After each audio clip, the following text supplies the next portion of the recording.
우리는 자매 집회의 가장 마지막 날에 이르렀습니다. 우리의 영을 여전히 훈련하기 원합니다. 첫 번째 메시지에서 말한 것처럼 우리는 영 안에서 가난한 이들입니다. 좋습니다. 이제 메시지 7번으로 들어가도록 하겠습니다. 메시지 7번을 펴주시면 되겠습니다. 좋습니다. 펴셨다면 메시지 7번의 제목을 같이 한번 읽어보겠습니다. 좁은 문을 통해 들어가고 비좁은 길을 감으로써 생명 곧 왕국의 영원히 복된 상태로 이끌림. 좋습니다. 자매님들 오늘도 매우 수고 많으셨습니다. 아침 5시에 일어나셔서 이렇게 하신 것이 너무나 수고 많았습니다. 여전히 영을 훈련하기 원합니다. 메시지 7번의 제목을 선포해 보겠습니다. 좁은 문을 통해 들어가고 비좁은 길을 감으로써 생명 곧 왕국의 영원히 복된 상태로 이끌림. 메시지 7번은 이번 이 전체 주제의 핵심인 마태복음 5장부터 7장까지의 지극히 중대한 방면들을 다루고 있죠. 메시지 7번은 우리가 들어가야 할 마지막 장인 7장에서 하나님 왕국 백성의 생활과 일의 근거에 대해서 말하고 있습니다. 우리는 좁은 문을 통과하여 들어가고 생명으로 이끄는 비좁은 길을 걸어가야 합니다. 이 생명은 하나님의 왕국의 영원히 복된 상태를 의미합니다. 우리를 생명 안으로 인도하는 것은 사실상 하나님의 왕국의 실제 안으로 인도하는 것입니다. 자, 로마서 1번을 한번 선포해 보도록 하겠습니다. 왕국 헌법을 반포하실 때 그리스도는 사람들이 하나님 앞에서 가질 수 있는 생활과 일에 두 가지 길을 제시하셨다. 좁은 문을 통해 들어가십시오. 파멸로 이끄는 문은 넓고 그 길이 널찍하여 그리로 들어가는 사람이 많으며 생명으로 이끄는 문은 좁고 그 길이 비좁아 찾는 사람이 적습니다. 좋습니다. 이 제목에 관련돼서 가장 중요한 말씀입니다. 이것은 좁은 문을 통해 들어가십시오. 파멸로 이끄는 문은 넓고 그 길이 널찍하여 그리로 들어가는 사람이 많으며 생명으로 이끄는 문은 좁고 그 길이 비좁아 참는 사람이 적습니다. 좋습니다. 아침에 일어나서 아직 아침 부흥을 하지 못하신 분들이 많았을 것 같습니다. 잠들께서 1분이라는 시간을 사용하여 두 분씩 이 마태복음 7장 13절 14절을 기도로 읽어보도록 하겠습니다.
좋습니다. 자매님들, 형제님들 다시 한번 선포해 보도록 하겠습니다.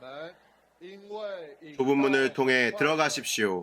파멸로 이끄는 문은 넓고 그 길이 널찍하여 그리로 들어가는 사람이 많으며 생명으로 이끄는 문은 좁고 그 길이 비좁아 찾는 사람이 적습니다.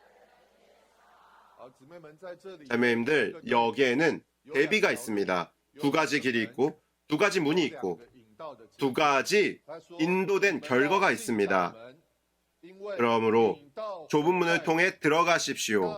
파멸로 이끄는 문은 넓고 그 길이 널찍하여 그리로 들어가는 사람이 많으며 그러므로 대다수의 사람들이 선택을 했죠. 그들은 넓은 문으로 갔고 널찍한 길로 갔습니다. 그러나 이 길은 파멸로 이끄는 길입니다. 그러나 주님 말씀하셨죠. 생명으로 이끄는 문은 좁고 그 길이 비좁아 찾는 사람이 적습니다. A번은 우리에게 알려주고 있습니다. 오늘날 사람이 하나님 앞에서 생활하고 일하는 것에는 두 가지 가능성이 있는 길이 있습니다. 사실 이 말은요, 자매님들 우리가 선택을 해야 한다는 것입니다. 여기에 계신 자매님들, 우리 모두 그 길을 찾아내셨습니까? 우리가 그 좁은 문을 찾아내셨습니까? 그렇다면 우리가 이 좁은 길을, 생명으로 이끄는 이 비좁은 길을 걸어가려 하십니까? 이것이 오늘 이 메시지의 부담입니다. 성경 전체에서 자매님들, 이러한 깨닫게 된 빛비추면 정말 중요한 것이죠. 첫 번째 메시지처럼 우리가 깨닫지 못했다고 생각할 수 있지만 사실 이것은 매우 중요한 일입니다. 성경 전체에서 구약부터 신약까지 두 노선이 있고 두 길이 있고 두 결말이 있습니다. 두 운명이 있죠. 자매님들 우리는 선택을 해야 합니다. 아담과 하와가 에덴 동산에 있었을 때부터 그들에게도 두 가지 선택이 있지 않았나요? 두 가지 다른 근원이 있었습니다. 생명나무와 선악과 지식을 알게 하는 나무가 있었습니다. 생명나무는 하나님을 의지하는 원칙입니다. 선악을 알게 하는 나무는 하나님을 향하여 독립하는 원칙이죠.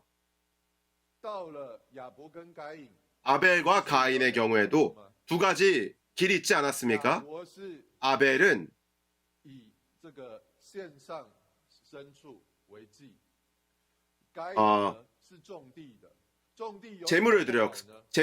제물을 드렸고 가인은 농사를 지었습니다. 농사를 짓는 것이 무엇이 나쁩니까? 그것은 하나님의 뜻을 따르지 않았다는 점에서 문제였습니다. 가인은 인간의 힘에 의지했고 하나님으로부터 독립하려 했고 하나님을 의지할 필요가 없다고 생각했죠. 그러나 아벨에게는 다른 길이 있었죠. 아벨이 드린 제물이 더 아름다웠습니다. 여기에 또 다른 길이 있었죠. 구약시대에 수많은 인물들이 이와 같았습니다. 노아는 당시의 세대 가운데서 하나의 간증을 지킨 사람이고 구약의 수많은 믿음의 조상들 역시 하나의 길을 걸었습니다. 모세가 말한 것과 같습니다. 모세가 이스라엘 백성을 이끌고 가나안 땅에 들어가려 할 때 주님께 갈 때가 되었을 때 모세가 이렇게 말했죠. 내가 오늘 하늘과 땅을 여러분의 증인으로 삼아 생명과 죽음, 축복과 저주를 여러분 앞에 두었습니다. 라고 말했습니다. 이것은 그러므로 여러분은 생명을 택하십시오. 라고 말했죠. 여기에는 두 길이 있습니다. 생명의 길이 있고 죽음의 길이 있습니다. 생명으로 이끄는 길이 있고 파멸로 이끄는 길이 있습니다. 모세가 말했습니다. 여러분은 생명을 택하십시오. 사실 생명을 택한다는 것이 무엇입니까? 신명기 30장 20절에서 모세는 이렇게 말했습니다. 너희는 여러분 여호와 너희의 하나님을 사랑하고 그 말씀을 청종하며 힘을 다하여 그 말씀을 지켜라. 왜냐하면 여호와가 여러분의 생명이기 때문이라고 말하고 있습니다. 그러므로 구약에도 이 두 길이 있죠. 자매님들 신약에서도 마찬가지입니다. 하나님의 왕국 백성의 삶의 근거 그리고 행위의 근거에도 여전히 두 가지 가능성이 있는 길이 있죠. 하나는 넓은 물이고 널찍한 길입니다. 자신의 힘에 의지하고 사람의 사랑을 받고 선호함을 받고 세상에서 성공하는 길입니다. 또 하나는 좁은 문이고 비좁은 길입니다. 찾는 사람도 적고 걷는 사람도 적은 생명으로 이끄는 길이죠. 신약의 마지막에도 이러한 두 가지 결국이 있습니다. 우리는 새 예루살렘 성을 보죠. 이것은 생명으로 이끌어진 결과라고 말했습니다. 그 옆에는 불못이 있죠. 하지만 사실 자매님들 불못 앞에 무엇이 있는지 한번 보셔야 합니다. 그것은 바로 큰 바빌론이 있습니다. 큰 바빌론의 마지막 운명은 무엇입니까? 그것은 불타버리는 것이죠.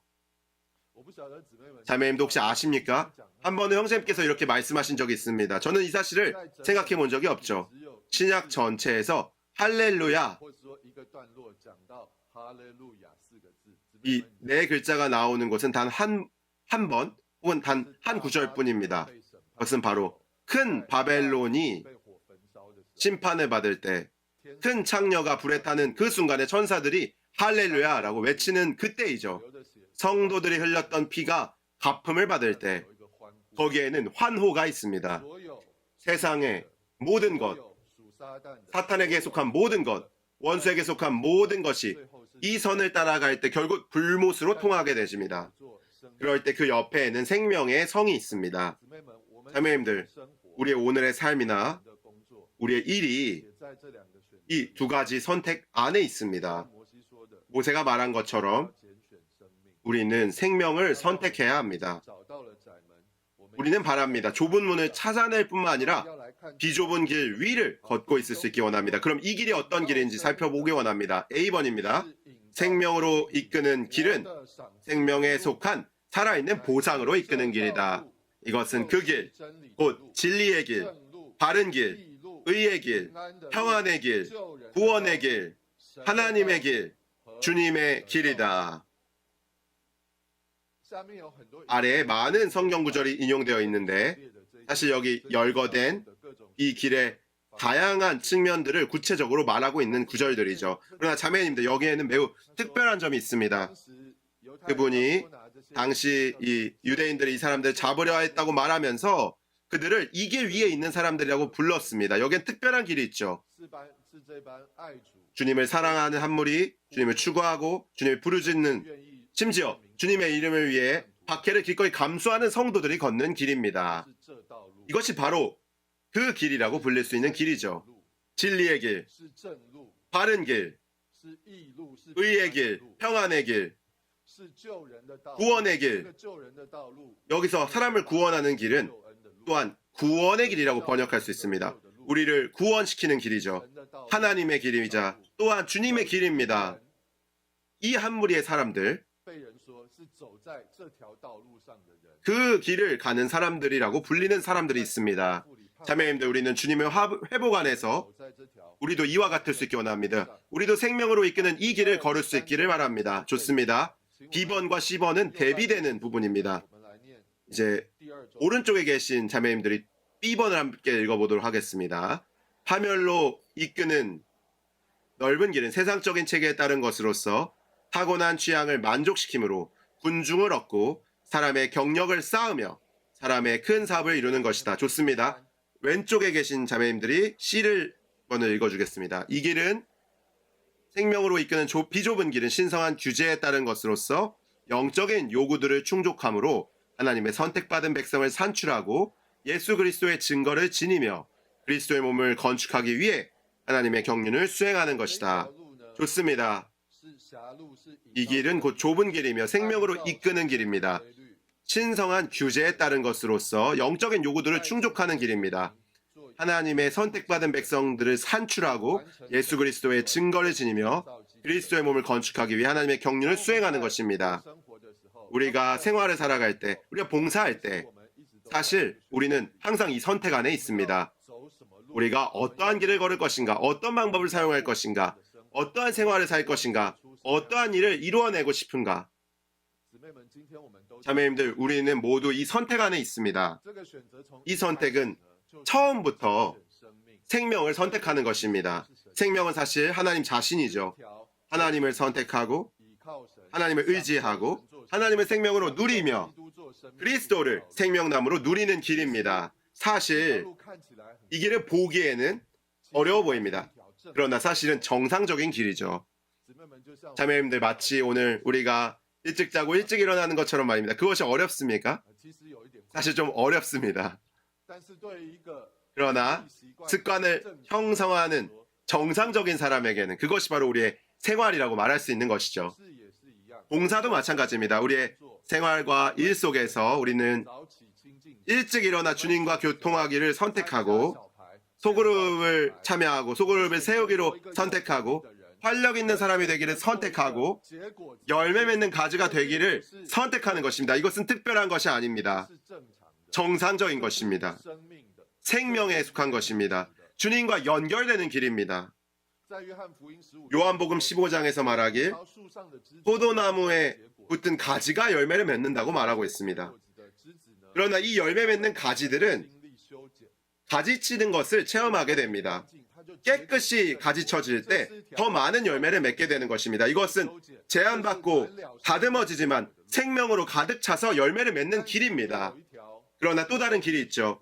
제한받지 않고 자기 힘에 의지하며 자기 능력으로 말미암아 사람들의 이러한 선호를 받길 원하고 세상의 성공을 추구하는 길입니다. 이것은 또 다른 길입니다. 사람들이 좋아하는 길이죠. 인기와 환영을 받는 길입니다. 그러나 자매님들, 우리가 걸어야 하는 길은 결코 특별히 어려운 길만이 아닙니다. 이것은 생명의 길이자 주님을 누리는 길입니다. 우리가 매일 정상적으로 주님을 누릴 때 이 메시지 1번부터 지금 메시지 7번까지 주님 앞에서 영 안에서 가난한 이로 마음이 순수한 사람으로 주님을 누리는 것을 선택하고 주님을 생명으로 흘려보내고 주님의 생명으로 누리는 것을 선택할 때 정상적으로 살아가는 이 활력 있는 성도들의 모습으로 자라는 것입니다. 이것이 우리가 오늘날 가져야 할 생활과 일의 모습입니다. D번을 함께 읽어보겠습니다. 하나님께서 정하신 길은 항상 좁고 비좁은 생활과 일을 하는 것이며 이 길은 주님의 말로 다 할 수 없는 생명과 사역의 본에 따른 것이다. 주 예수님께서 땅에 계셨을 때 그분이 걸으셨던 길이 바로 이 길입니다. 여기서 말하는 것은 항상 비좁고 협착한 생활과 일이 있다는 것이죠. 주님이 이 땅에 계실 때 자신의 말을 하지 않으셨고 자신의 일을 하지 않으셨으며 자신의 영광을 구하지 않으셨습니다. 심지어 자신의 시간의 표에 따르지 않으셨습니다. 그분은 형제님들에게 말씀하셨습니다. 여러분의 때는 항상 편하지만 내 때는 아직 이르지 않았다. 이렇게 말했죠. 주님께서 이 땅에서 아버지의 뜻을 행하신 것은 제약과 제한을 받아들이는 길이었습니다. 사실 이 길에는 특징이 있는데 바로 이것입니다. 자매님들, 오늘 우리가 교회 생활할 때 어떤 일들은 우리가 그렇게 자유롭지 않은 것 같습니다. 어떤 방법들은 우리가 그 방법을 채택할 수 있는 자유가 없죠. 어떤 봉사는 우리가 이 방식으로 봉사하기를 선택하지만 제약과 이 구속 제한을 받는다는 것을 발견하게 됩니다. 왜냐하면 이것이 좁고 협착한 길이기 때문입니다. 알파벳 2번은 말합니다. 주님의 회복 안에 있는 우리는 반드시 우리의 영 안에서 행해야 한다. 영 안에서 행하는 것은 우리를 제한하여 정상적인 그리스도인의 생활을 하게 하고 하나님의 건축을 위해 생명의 길을 취하는 활력적이고 건강한 믿는 이들이 되게 한다. 만약 우리가 영 안에 있다면 이 영 안에 계신 그리스도께서 우리 안에 계셔서 우리를 제한하시고 통제하실 것입니다. 사실 우리가 이 집회 안에서 앉는 자리도 마찬가지입니다. 자매님들, 우리가 앞자리에 앉으십시오. 앞자리에 앉으십시오. 우리가 가운데 앉으라고 합니까? 어떻게 합니까, 우리가? 사실 자매님들, 우리가 주님에 대해서든 교회에 대해서든 부담을 가질 때 우리 안에 어떠한 이 재촉하는 것이 있습니다. 우리 안에 어떠한 격려가 있죠. 앞에 앉기를 원하는 이러한 격려가 있습니다. 앞에 앉는 것을 갈망하게 되죠. 제가 어린이 주일학교와 청소년 집회에 있었을 때 제가 좋아했던 자리는 맨 뒷줄이었습니다. 맨 뒷줄에 있는 걸 가장 좋아했죠. 그러나 제가 조금씩 이 마음을 교회 생활 안에 두고 갈망하기 시작했을 때 제가 발견하게 된 것은 집회에서 앞줄이 모두 다 비어있는 상황을 발견하게 되었습니다. 앞줄 자리가 모두 비어있었던 것이죠. 자매님들, 우리가 메시지 1번에서 영 안에서 가난한 것, 주님의 향해 절대적인 것에 대해서 말했습니다. 이 의자, 앞줄 자리가 비어있는 의자가 이 절대적인 이 절박함을 보여주고 있습니까? 보이지 않습니다. 이건 그 절박함을 보여주는 것이 아닙니다. 물론 이것은 규례는 아니죠. 이것은 강요가 아닙니다. 우리가 교회 안에서 봉사할 때 어떤 어머니들이 정말로 앞자리에 앉는 것이 현실적으로 어렵다고 하는 것도 알고 있습니다. 이것은 규례가 아닙니다. 그러나 형제자매님들, 우리가 영 안에 있을 때 영 안에는 어떤 이런 제약이 있습니다. 영 안에서는 어떤 밀어냄이 있습니다. 우리가 활력 있는 사람이 되고자 하는 갈망하는 그것이 있습니다. 그것이 자연스럽게 우리의 삶의 방식을 어떤 방향으로 인도하는 것이죠. 그것은 율법도 아니고 규정도 아닙니다. 그것은 우리가 모든 다른 사람들에게 강요하는 방식이 아닙니다. 그러나 우리가 이렇게 할 때 우리는 주님을 향하여 정상적인 길을 걸을 수 있게 됩니다. 여기서 말하는 이 활력이 있고 건강한 믿는 이가 되어서 하나님의 건축을 위해 생명의 길을 가는 이가 되게 하는 것이죠.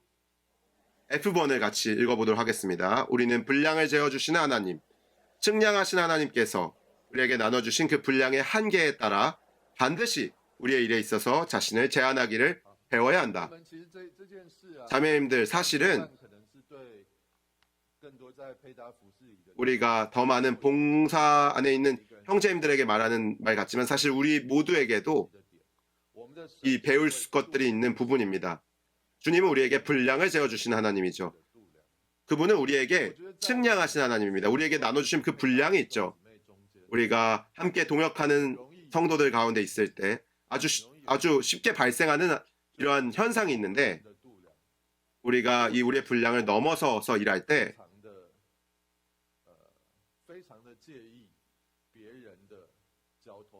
다른 사람의 교통을 매우 주의하게 됩니다. 매우 관심하게 되죠.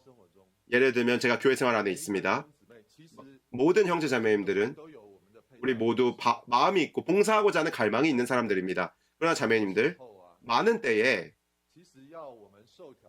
우리가 조정을 받아들이는 것이 그렇게 쉬운 일은 아닙니다. 제가 청소년 봉사를 하는데 제가 청소년을 저의 방식대로 봉사하고 싶어 합니다.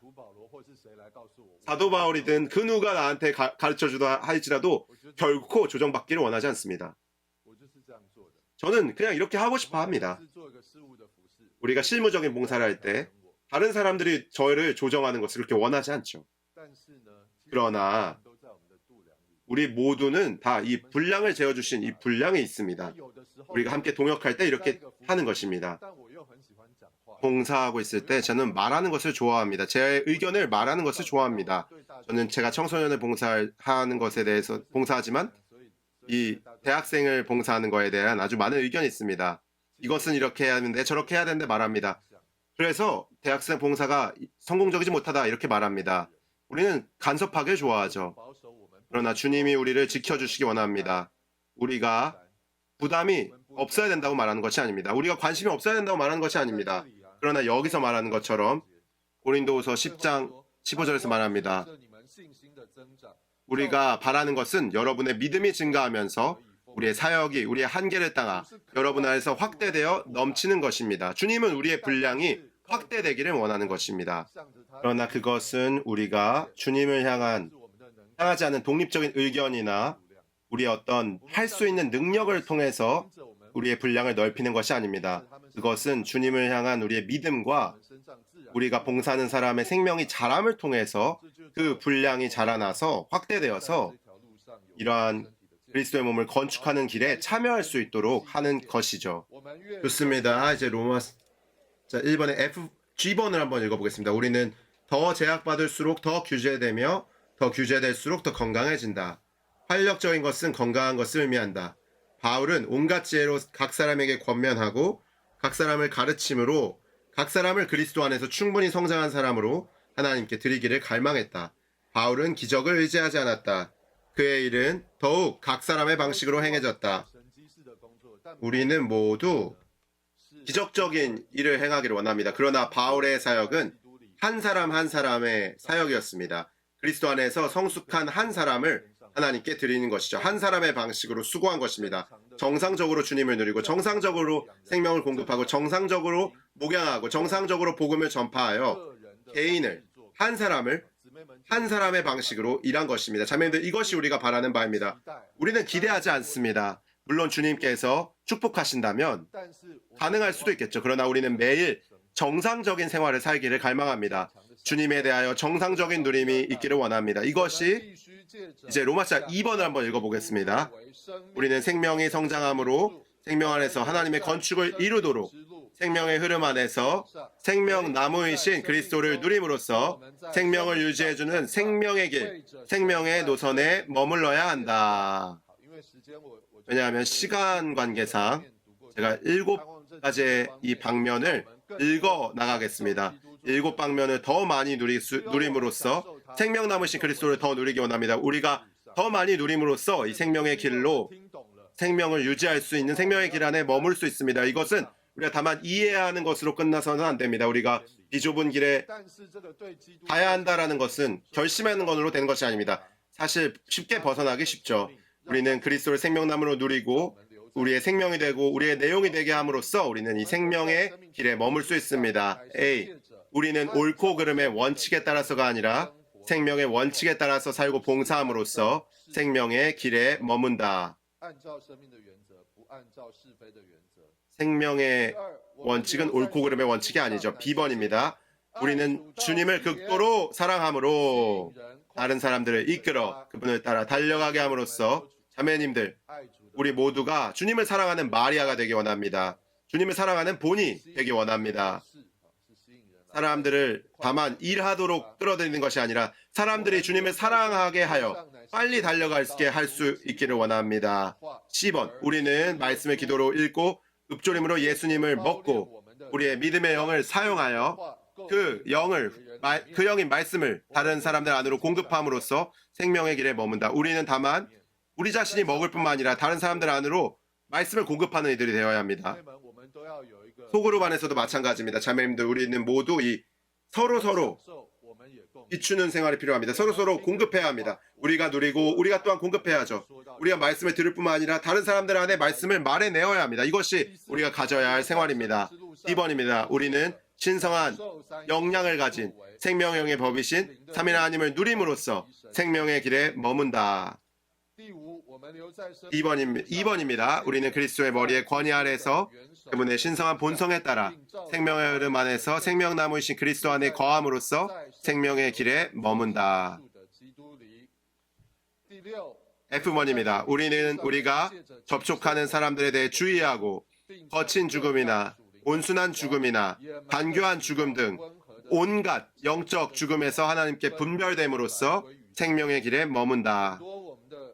아주 수많은 우리의 한담, 우리의 비평, 우리 안에서 나오는 많은 것들이 이 죽음의 광경 안에 있습니다. 죽음의 상태 안에 있죠. 우리가 조심해야 합니다. 우리 자신, 그리고 다른 사람들과의 접촉을 주의해야 합니다. 그러므로 우리가 알파벳 G에서 말하는 것처럼 그렇게 될 수 있습니다. 우리는 부활 안의 삶으로서 곧 부활 생명의 나무인 금 등잔대로 상징된 그리스도의 몸인 교회의 실제 안의 삶으로서 생명의 길에 머문다. 자매님들, 우리가 지켜지기 원합니다. 우리가 단지 좁은 문 안으로 들어갈 뿐만 아니라 우리는 비좁은 길을 걸어가야 합니다. 이 생명의 길에 머물러야 합니다. 우리가 함께 이 건축에 참여할 필요가 있습니다.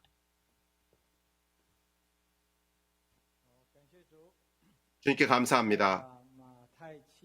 우리가 마태복음 7장 13절부터 14절까지 다시 한번 읽어보기 바랍니다. 좁은 문을 통하여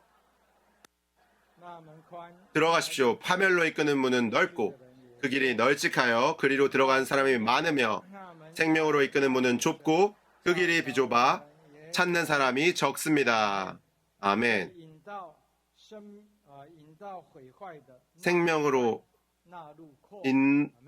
파멸로 이끄는 문은 넓고 그 길이 널찍합니다.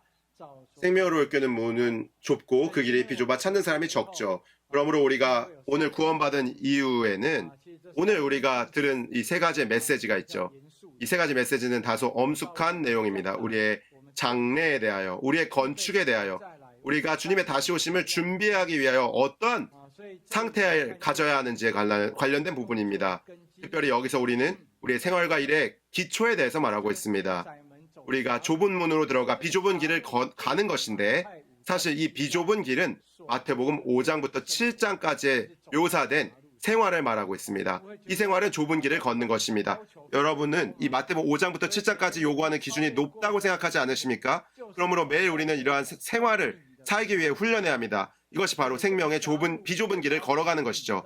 이 비좁은 길은 우리를 생명의 길로 이끕니다. 생명으로 인도합니다. 그러므로 여기에는 많은 규율이 있고 많은 제한들이 있습니다. 이것은 모두 거룩한 생명 안에 있습니다. 그러므로 우리가 주님 앞에 살 때 우리는 항상 제약을 받습니다. 이 제한을 받는 것입니다. 우리가 무언가를 사고 싶을 때 지금은 이 물건 사는 게 매우 편리해진 시대죠. 2번만 클릭만 한다면 물건이 집 문 앞까지 배달되죠. 그러나 우리가 이렇게 클릭하고 터치할 때 한번 기도해 보시지 않겠습니까? 이미 가지고 있는데 옷은 항상 한 벌이 부족한 것 같고 냄비는 항상 하나가 부족한 것 같습니다. 그러나 사놓고 나서 이사 갈 때쯤 보면 몇 년 동안 그냥 거기에 놔두고 있을 때도 있습니다. 개봉이 안 된 채로 말입니다. 그러므로 우리는 이 생명의 비좁은 길을 갈 필요가 있습니다. 이 비좁은 길은 생명의 길이죠. 우리가 이 규율을 받게 하고 제한을 받게 하는 길입니다. 규제받게 하는 것입니다. 끊임없이 그 안에서 우리를 규제하고 통제하며 하나님 앞에 살아가도록 지키는 길이죠. 여기 개요에 이 한 문장이 있는데 매우 좋다고 생각합니다. 바로 로마자 1번의 B번입니다. B번과 C번은 대비되는 것이라고 아까 말했습니다. 다른 쪽에 있으니까 한번 펼쳐보셔야 합니다. B번은 파멸로 이끄는 넓은 길. 이것은 세상적인 체계에 따른 것으로서 타고난 취향을 만족시킴으로써 군중을 얻고 하는 길입니다. 그러나 생명으로 이끄는 비좁은 길은 신성한 규제에 따른 것으로서 영적인 요구들을 충족하는 길입니다. 이것은 세상적인 체계에 따라 타고난 취향을 만족시키는 것이 아닙니다. 두 번째는 넓은 길은 군중을 얻기 위한다고 말하고 비좁은 길은 하나님의 선택받은 백성을 산출한다고 말합니다. 좁은 길, 파멸로 이끄는 넓은 길은 사람의 경력을 쌓고 비좁은 길은 예수 그리스도의 증거를 지닌다고 말했고 파멸로 이끄는 넓은 길은 큰 사업을 이루지만 이 비좁은 길은 그리스도의 몸을 건축하기 위해 하나님의 경륜을 수행하는 것이라고 말했습니다. 그러므로 우리가 교회 생활 안에서 봉사에 있어서 우리는 실제로 많은 제한을 받죠. 이 제한은 바로 신성한 생명의 규제입니다. 그러므로 예수님의 증거가 되기 위하여 우리는 많은 일들을 할 수가 없는 것이죠. 많은 방법들을 우리는 사용할 수가 없는 것입니다. 그러므로 사도행전에서 매번 주님의 움직임이 이 개척을 가져올 때 세 가지가 있었습니다. 그것은 기도와 근영과 말씀입니다. 그러므로 주님께서 그곳에서 움직이실 때마다 사람들을 얻으실 때마다 제자들의 수가 늘어날 때마다 바울이 지중해 일대에서 복음을 전파할 때 우리는 한 가지 방법만 보게 됩니다. 기도, 근영, 말씀입니다. 그래서 수많은 기독교 단체들이 아주 많은 방식들을 만들었죠. 사람을 유지하는 사업을, 기업을 이루기 위해서 그랬습니다. 군중들을 데려오기 위한 것이죠. 그러나 주님께서 우리를 긍휼히 여기셔서 우리는 주님의 회복 안에 있고 신성한 이 규제를 받고 있습니다. 예수님의 증거가 되는 것입니다. 하나님의 경륜을 이루기 위하여 그리스도의 몸을 건축하기 위한 것입니다. 그러므로 모든 일이 건축을 위한 것이죠. 그러므로 그리스도의 몸의 건축과 무관한 혹은 위배되는 그러한 것들에 있어서는 우리 모두 제한을 받아야 합니다. 우리는 할 수 없죠. 모든 일은 건축을 위해야 합니다. 그러므로 가장 소중한 것은, 보배로운 것은 바로 우리가 이 신성한 생명의 법칙 안에서 신성한 생명의 길을 건너간다는 것입니다. 로마서 3번을 한번 보겠습니다.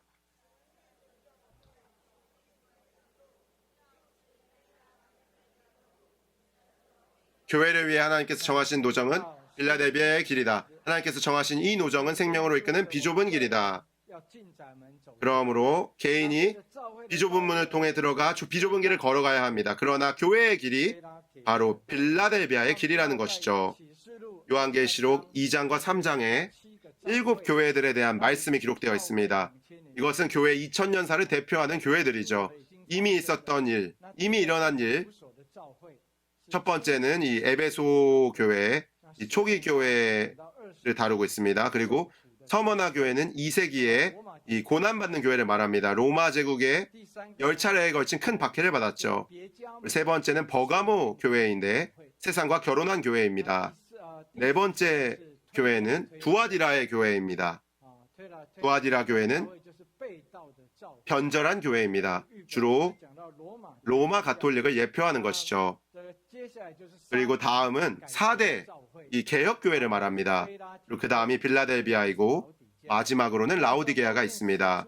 그 뒤에 있는 4가지 교회는 주님이 다시 오실 때까지 지속되는 것입니다. 주님의 다시 오심까지 지속되는 것입니다. 그러므로 두아디라의 교회, 그 교회는 변절한 교회이죠. 주님의 다시 오심까지 계속될 것입니다. 4대가 또 있죠. 개혁교회입니다. 그러나 이름으로는 살아있지만 명목상은 살아있지만 사실은 죽은 이들이죠. 그리고 어느 정도 이후에 회복되었습니다. 죽은 이들이지만 회복되었습니다. 그리고 빌라델비아 교회가 있습니다. 주님께 감사합니다. 형제 사랑의 교회이죠. 주님이 다시 오심까지 계속될 것입니다. 네 번째는 라오디게아의 교회입니다. 그들은 이미 승리했었지만 다시 타락했습니다. 이 모든 것은 주님의 다시 오심까지 지속될 것입니다. 오늘 우리는 주님 앞에서 기도해야 합니다. 우리는 어떠한 길을 걸어야 합니까? 오늘날의 교회는 어떻게 앞으로 전진해야 합니까? 그러므로 오늘 주님께서 우리를 긍휼히 여기셔서 우리가 2000년의 교회 역사를 볼 때 우리는 아주 깊은 탄식이 있을 것입니다. 성경에 계시는 2000년 동안 거기에 이미 기록되어 있었죠. 하지만 교회의 역사는 한편의 타락의 역사라고 말할 수 있습니다. 초기에 이 복음으로 나아진 교회는 주님을 사랑했죠. 감옥에 갇히고 인내하며 거짓 사도들을 분별할 수 있었지만 그들은 주님에 대한 첫째 사랑을 버렸습니다. 그 이후에 이 세계에 이르러서 박해받는 시대가 왔죠. 그리고 보가모는 세상과 결혼했습니다. 그리고 두아디라는 이 변절한 교회가 되었습니다. 그리고 이 교회는 주님의 다시 오심까지 지속될 것입니다. 우린 여기서 분별될 필요가 있습니다. 그러므로 여러분은 6세기부터 16세기까지 이 10세기가 거의 1000년에 가까운 시간이라는 것을 알고 있죠. 주님의 말씀이 이 봉인되었습니다. 당시 교황이라 불리는 성직자들만 이 성경을 읽을 수 있었죠. 일반인들은 성경을 읽을 수 없었습니다. 그러므로 그 1000년의 유럽의 역사 속에서 그것은 흑암시대, 다크 에이지라고 말하고 있습니다. 왜냐하면 하나님의 말씀이 공개될 수 없었기 때문이죠. 그럼에도 그 중간에도 주님을 사랑하는 많은 형제자매님들이 있었습니다. 주님을 위해 순교했죠. 그것은 성경의 원초적인 본래 계시들을 회복하고 교회 생활을 실행하는 것을 회복하는 것이었습니다. 많은 사람들이 순교했죠. 16세기에 이르러서 비교적 아주 뚜렷하게 진전이 있었습니다. 마르틴 루터가 있었는데 그것은 바로 이 개신교가 나타난 것이죠. 물론 그 사이에는 많은 회복의 과정이 있었죠. 그러나 결국에는 그들도 살아있다는 이름이 있었으나 죽게 되었습니다. 그렇게 되어서 19세기에 이르러야 이 형제회, 다비의 형제회들이 나타났습니다. 사실 그들은 어떤 모모회라고 불리지 않았죠. 그들은 어떤 명칭도 필요로 하지 않았습니다. 목사도 없었고 타락한 것들이 없었습니다. 그들은 단지 형제들이라고 불렸죠. 나중에 다른 사람들이 그들에게 이름을 붙여주었습니다. 그래서 그들이 형제회라고 불리게 된 것입니다. 그때는 이 성경의 진리가 주님을 사랑하는 이 한 무리의 사람들을 통해서 성경의 진리가 폭포수처럼 쏟아져 내렸습니다. 그때 많은 하나님의 말씀이 해방되게 되었죠.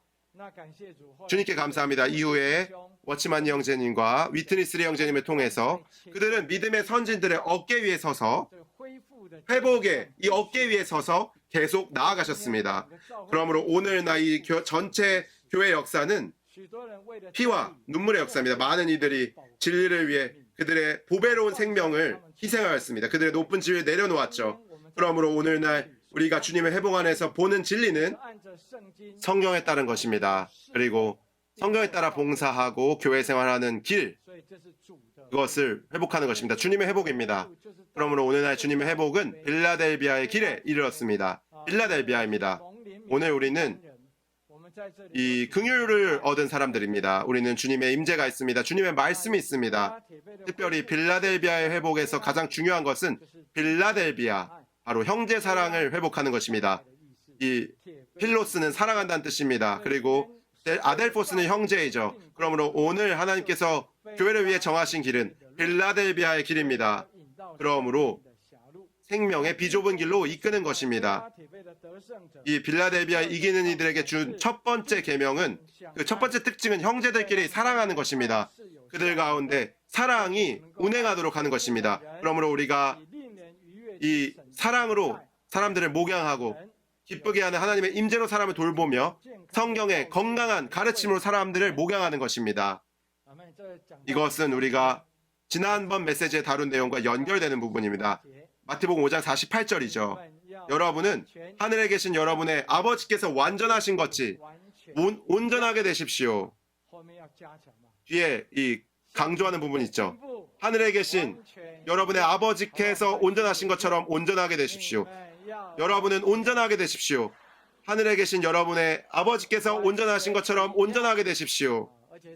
온전하게 된다는 것은 주로 사랑이라는 이 방면입니다. 사랑이라는 이 방면에서 그것은 마치 아버지께서, 하늘의 아버지께서 온전하신 것 같은 것입니다. 그러므로 빌라델비아에는 형제 사랑의 상태가 회복되었습니다. 우리에게는 형제 사랑의 상태가 필요합니다.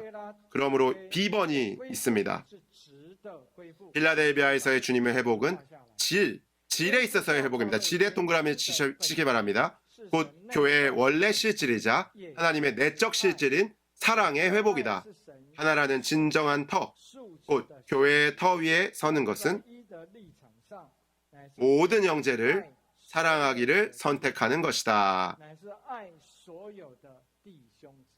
모든 형제자매들을 사랑하는 것입니다. 그러므로 오늘날 우리가 교회 생활 속에서 이 빌라델비아 교회의 회복된 상태를 회복하는 것이죠. 모든 형제자매들을 사랑하는 것이 필요합니다. 차별 없는 사랑입니다. 주님의 사랑이 매일 우리를 충만해 주시기를 원합니다.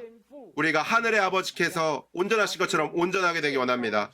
우리에게 가장 높은 생명을 주셨고 가장 높은 공급을 주셨습니다. 그것은 우리가 왕국의 생활을 살고 사랑의 생활을 살며 모든 형제자매들을 사랑하는 것을 사는 것입니다. 이것은 쉽지 않은 일이죠. 때로는 정말로 어떤 성도들을 만나게 되죠. 그를 사랑하기 위해서는 정말 그 영으로 충만해져야만 사랑할 수 있습니다. 제가 예전에 한 곳에 술을 아주 좋아하는 형제가 있었는데 술을 마신 다음에 집회 장소로 달려와서 집회소의 초인종을 누리면서 그 집회 모임의 역사를 계속 이야기한 것입니다. 제가 그때 막 얼마 안 뵌 지 얼마 안 됐을 때라서 그 형제님은 어떤 분인지 잘 몰랐죠. 온 몸에서 술 냄새가 났었을 뿐입니다. 그 현지에 있는 교회의 역사에 대해서 계속 말했습니다. 나중에 형제님이 좀 도와줄 수 있냐고 하였습니다. 물론 큰 문제는 아니었습니다. 하지만 쉽지 않았습니다. 오랫동안 함께 지나다 보니 형제님은 지냈지만 변화가 없었습니다. 물론 그가 아플 때 제가 신방했습니다. 그가 필요하면 제가 도와주었습니다.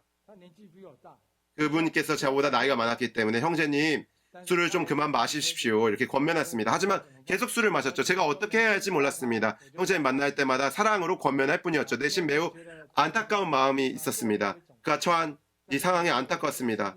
하지만 마음속으로는 여전히 그를 사랑하는 마음이 제게 있습니다. 쉽지는 않지만 우리는 모든 형제자매님들을 사랑해야 합니다.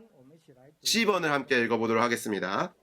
주님께서 다윗의 열쇠를 사용하셔서 그분의 회복의 확산을 위해 문을 여시는 것은 우리에게 객관적인 것이지만 그리스도는 또한 다윗의 열쇠를 사용하셔서 주관적으로 우리의 내적 존재의 문을 여심으로써 우리를 변화시키시고 하나님의 이름과 새 예루살렘의 이름과 주님의 새 이름을 지닌 기둥으로서 하나님의 집안으로 건축되게 하신다.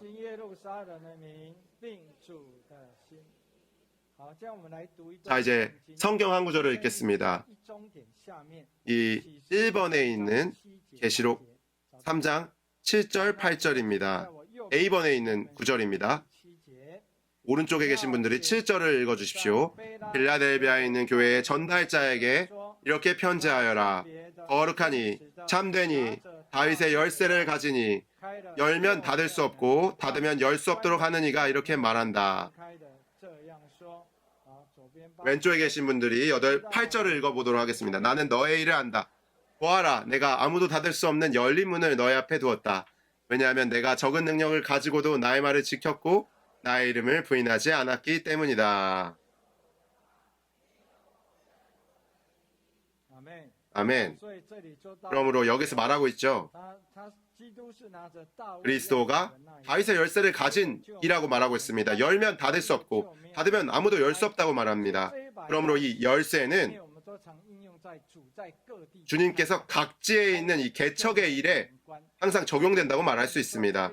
그러나 여기서 특별히 말하고 있는 열쇠는 우리의 내면에 내적인 존재가 있는 문을 열어야 한다고 말하고 있습니다. 내적인 존재가 있는 문을 열어야 합니다. 그분께서 우리 안에 더욱 일하실 수 있도록 하는 것입니다. 우리가 변화되어서 성전 안에 있는 기둥이 되게 하는 것이죠. 그 성전 안에 있는 기둥, 거기서 하나님이 이기는 이들을 부르시는 것이죠. 내가 그를 성전 안에 있는 기둥이 되게 하겠다라고 말하고 있습니다. 그러므로 이 10번에 있는 중점인 계시록 3장 12절을 읽어보도록 하겠습니다. 이기는 이는 내가 나의 하나님의 성전의 기둥이 되도록 하겠다. 그는 결코 나가지 못할 것이다. 나는 나의 하나님의 이름과 나의 하나님의 성, 곧 하늘에서 나의 하나님에게서 내려오는 새 예루살렘의 이름과 나의 새 이름을 그 사람 위에 기록할 것이다. 그러므로 하나님께서 빌라델비아에 계신 교회에 있는 이기는 이들을 부를 때 성전 안에 있는 기둥이 되도록 하겠다라고 말했습니다. 거기서 하나님의 증거를 짊어지고 하나님의 이름이 있다고 했죠. 하나님의 이름이 위에 있다고 말했습니다. 그러므로 1번을 한번 보시죠. 나의 하나님의 이름은 바로 기둥이 하나님이라는 것을 가리키고 나의 하나님의 성의 이름은 기둥이 새 예루살렘이라는 것을 가리키며 나의 새 이름은 기둥이 새로운 의미의 그리스도라는 것을 가리킨다. 그러므로 그리스도에 대한 신선한 체험을 말하는 것이죠. 나의 하나님의 이름이 있고 나의 하나님의 성의 이름이 있고 나의 새 이름이 있습니다. 그러므로 기둥인 이기는 이는 하나님께서 사람이 되신 것이고 사람이 하나님이 되게 하는 것이죠. 사람이 하나님이 된 것, 하나님이 사람이 된 것은 하나님의 생명과 본성을 우리 안에 일에 넣으신 것입니다. 그러므로 우리가 생명과 본성에 있어서 하나님이 되게 하는 것입니다. 그러나 신격에는 참여하지 못하는 것이죠. 그러므로 주님은 이 열쇠를 사용하셔서 우리의 내적인 존재가 있는 문을 열게 하셨습니다. 우리를 변화시키셔서 성전 안에 있는 기둥이 되게 하셨죠. 이 기둥에는 위에는 하나님의 이름이 새겨져 있습니다. 하나님의 성의 이름이 새겨져 있습니다. 또한 주님의 새 이름이 새겨져 있습니다. 형제자매님들 갈망하십니까? 갈망하지 않으십니까? 우리 모두 성전 안에 있는 기둥이 될 것입니다. 이기는 이가 될 것입니다. 옆에 계신 분들과 이야기해 보십시다.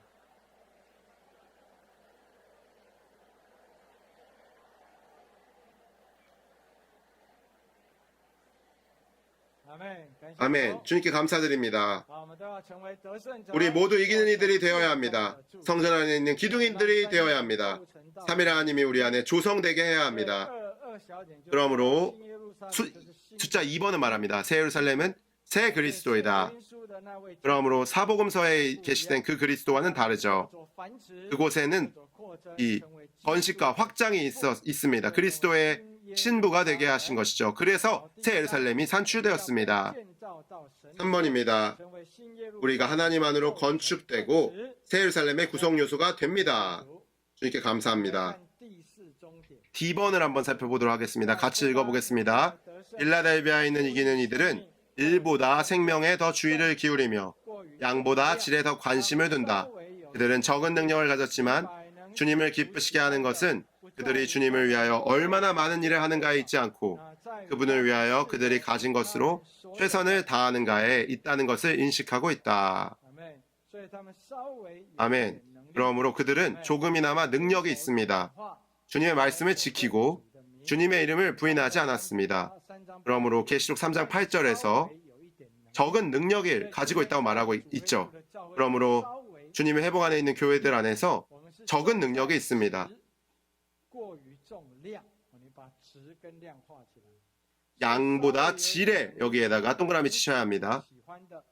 주님을 기쁘시게 하는 것은 그들이 주님을 위하여 얼마나 많은 일을 하는가에 있지 않고 그분을 위하여 그들이 가진 것으로 최선을 다하는가에 있다는 것을 인식하고 있다. 그러므로 우리가 하는 모든 일이 하나님의 인정을 받을 수 있기 원합니다. 우리가 하는 모든 일은 금과 은과 보석과 같아야 합니다. 그러나 불의 시련을 거쳐야 하죠. 모든 풀은 주님께서 태우실 것입니다. F번입니다. 2번입니다. 빌라델비아에 있는 이기는 이들은 주님의 유일한 신약 사역 안에서 그분의 말씀을 지킨다. 주님의 유일한 신약 사역은 그들을 이끌어 그들의 생명과 모든 것이신 주 예수 그리스도 자신의 귀한 인격을 참되게 감상하고 사랑하며 누리게 한다. 그러므로 우리는 그분의 말씀을 지켜야 합니다. F번입니다. 빌라델비아에 있는 이들은 주님의 말씀을 지키기 때문에 하나님의 말씀을 기도를 읽고 읊조림으로써 그들의 마음에 하나님의 말씀을 보물처럼 모아두어 하나님을 향하여 부요하다. 우리는 하나님의 말씀을 향해 손을 들 수 있다. 이것은 우리가 하나님의 말씀을 열렬하고 기쁘게 받아들이며 그 말씀에 아멘하는 것을 가리킨다. G번입니다. 빌라델비아에 있는 이기는 이들은 주님의 이름을 부인하지 않는다. 그러므로 우리는 매일 주님의 이름을 높여야 합니다. 그들은 주 예수 그리스도의 이름 이외에 다른 이 모든 이름을 버렸고, 아멘. 부르는 모든 사람에게 풍성한 분이 되어주시는 주님의 이름을 부른다. 그들 자신을 전파하는 것이 아니라 그리스도 예수님께서 주님이시라는 것, 그들 자신이 예수님을 위하여 믿는 이들의 노예가 된 것을 전파한다. H번은 이 말씀의 결론이라고 말할 수 있습니다. 리 형제님이 애나임에 있는 장로들에게 남긴 마지막 말씀. 장로들은 서로 사랑해야 하고 그들의 아내들도 서로 사랑해야 하며 그들은 서로의 자녀들을 사랑해야 한다. 제가 이 문장의 말씀을 계속 제 안에서 상기시켜주고 비추어줍니다. 우리가 서로 사랑하지 않는다면, 서로 사랑하는 가족들을 사랑하지 않는다면, 서로의 자녀들을 사랑하지 않는다면 그것은 타락한 광경이라고 말할 수 있습니다. 우리는 형식화된 교회 생활을 사는 것입니다. 저는 어떻게 교회 생활 안에서 이런 어쩔 수 없이 물론 마찰과 불화가 생길 수도 있고 상처 주는 것이 있을 수도 있지만 우리는 항상 상기되어야 합니다. 우리는 서로 사랑해야 한다는 것을 상기해야 하죠. 우리는 형제자매의 가족들을 사랑해야 합니다. 우리가 소그룹을 세울 때 첫 번째로 해야 하는 것은 바로 중보기도입니다. 소그룹 구성원들의 가족을 알아야 합니다. 저 자매의 남편 아직 구원받지 못했구나. 우리는 그를 위해서 기도해야 하죠. 그 자매님의 자녀들의 상황에 대해서도 알아야 합니다. 제가 구원받은 지 얼마 안 됐을 때부터 저는 훈련했습니다. 제가 봉사하는 형제자매님들을 위해서 기도했습니다. 왜냐하면 그들이 너무 수고하는 것 같았기 때문입니다. 책임 형제님들의 가족과 아이들을 위해서 기도했습니다. 한 사람 한 사람을 위해서 기도했습니다. 그러나 제가 그들에게 말하지 않았죠. 저는 저의 은밀한 골방 안에서 주님께 자주 말씀드렸습니다. 이런 기도를 통해서 주님께서 우리를 하나로 묶어주셨습니다. 이것보다 더욱 중요한 것은 없습니다. 우리는 서로 사랑해야 합니다. 우리 중 누구도 온전한 사람은 없습니다. 그러므로 우리는 사랑 안에서 서로 돌보아야 합니다. 그러므로 로마서 4번으로 넘어가도록 하겠습니다. 빌라델비아가 타락하면 즉시 라오디게아가 된다. 라오디게아는 일그러진 빌라델비아이다. 형제 사랑이 사라질 때 다수의 의견이 수용된다. 이것은 다수가 찬성하기만 하면 아무 문제가 없다는 것이다. 이것은 타락한 광경이라고 말할 수 있습니다. B번, 주님께서 보시기에 라오디게아의 특징은 미지근함과 영적 교만이다. 미지근함은 바로 영적인 교만이죠. 그러므로 여기에 인용된 성경 구절을 보십시오. 너는 차지도 뜨겁지도 않다. 내가 차거나 뜨겁기를 원한다. 17절입니다. 나는 풍부하고 풍성하게 되어 부족한 것이 전혀 없습니다. 라고 말하지만 사실은 내가 비참하고 가련하고 가난하고 눈멀고 벌거벗은 것을 알지 못한다. 이 말씀은 정말로 우리를 찌르는 말씀입니다. 내가 비참하고 가련하고 가난하고 눈멀고 벌거벗었다. 여기서 불에 재련한 금, 이것은 우리의 부족을 채워주는 삼위 하나님 자신을 말합니다. 여기서 금을 나에게 사서 풍성하게 되도록 하고 흰옷을 사서 입음으로 너의 벌거벗은 수치가 보이지 않도록 하며 안약을 사서 너의 눈에 발라서 보도록 하여라 라고 말하고 있습니다. 앞으로 돌아가 보도록 하겠습니다. 1번, 주님은 한때 그들에게 긍휼을 베푸셨고 그들은 그들의 역사를 기억하지만 지금은 그 실제를 잃어버렸다. 2번입니다. 3번입니다. 그들은 한때 그들이 풍부하고 풍성하게 되어 부족한 것이 전혀 없다는 것을 기억하지만 지금은 가련하고 눈물었다. 우리가 계속해서 빌라델비아 길에 머물고 라오디게아가 되는 것을 피하기 원한다면 하나님 앞에서 자신을 겸손히 낮춰야 한다는 것을 기억해야 한다. 마태복음 5장 3절에 돌아가면 영 안에서 가난한 이들은 복이 있다고 말하죠. 이것은 우리가 그리스도인으로서 일생 동안 배워야 하는 공과입니다. 우리가 영 안에서 가난하지 않다고 느낄 때, 우리가 스스로 부유하다고 느낄 때, 그때가 바로 라오디게아가 되는 때입니다. 그러므로 우리는 주님의 긍휼이 필요합니다. D번을 한번 같이 읽어보도록 하겠습니다. 라오디게아는 모든 것을 알지만 실제로는 그 어떤 것에 대해서도 뜨겁지 않은 것을 의미한다. 여기 2번에 보면 흰 옷은 주님께 인정받을 수 있는 행위를 의미하고 3번에 안약은 기름 바르시는 영을 의미합니다. 그리고 여기 F번의 1번에서 말하고 있습니다. 여기서 이긴다는 것은 회복되었다가 타락한 교회의 미지근함과 교만을 이기는 것이고 라고 말하고 있습니다. 그러므로 주님의 이러한 말씀을 통해 우리에게 상기해 주심에 감사합니다. 우리의 왕국의 생활을 위하여, 주님의 다시 오심을 준비하기 위하여 필라델비아 교회의 실제를 살아야 합니다. 우리의 교만을 벗어나고 우리의 미지근함을 벗어나야 합니다. 두 분씩 기도하기 바랍니다.